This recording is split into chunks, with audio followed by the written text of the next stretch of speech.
হাজারো ভোগান্তির কবলে লালমনিরহাটের মোগলহাট ইউনিয়ন, নজর নেই কর্তৃপক্ষের। আসসালামু আলাইকুম, আমি হাবিবুর রহমান। শুরু করছি ZH টেলিভিশনের নিয়মিত সংবাদ। গ্রামীণ জনপদের লালমনিরহাটের মোগলহাট ইউনিয়ন খারুয়া গ্রামের প্রধান সংযোগ সড়কের বেহাল দুর্দশায় চরম দুর্ভোগে পড়েছেন 5টি গ্রামের প্রায় 10,000 মানুষ। সড়কের বিভিন্ন স্থানে বড় ধরনের ভাঙন ও খাদের সৃষ্টি হওয়ায় প্রতিদিন জীবনের ঝুঁকি নিয়ে যানবাহন নিয়ে চলাচল করতে হচ্ছে সাধারণ মানুষদের। দীর্ঘদিন অতিবাহিত হলেও কর্তৃপক্ষের নজর পড়েনি এই সড়কের উপরে।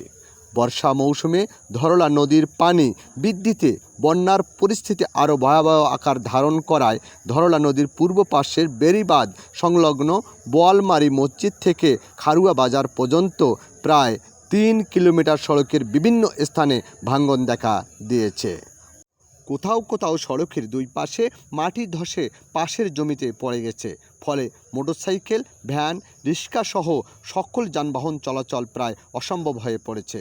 পথচারীরা জীবনের ঝুঁকি নিয়ে চলাচল করছেন যাতে বড় ধরনের দুর্ঘটনা এড়াতে সম্ভব হয়। এ সড়ক দিয়ে খারুয়া সহ অন্তত 5টি গ্রামের প্রায় 10,000 মানুষ প্রতিদিন যাতায়াত করেন। অসুস্থ রোগীকে হাসপাতালে নেওয়া, শিক্ষার্থীদের স্কুল কলেজে যাওয়া কিংবা কৃষিপণ্য পরিবহন সব ক্ষেত্রেই সীমাহীন দুর্ভোগ পোহাতে হচ্ছে এ অঞ্চলের লোকদের।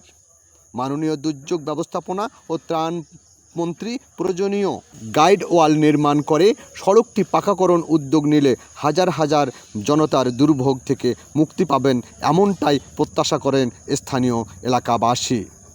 জেলা প্রতিনিধি, লালমনিরহাট এর তথ্যচিত্রে নিউজ ডেস্ক, ZH টেলিভিশন।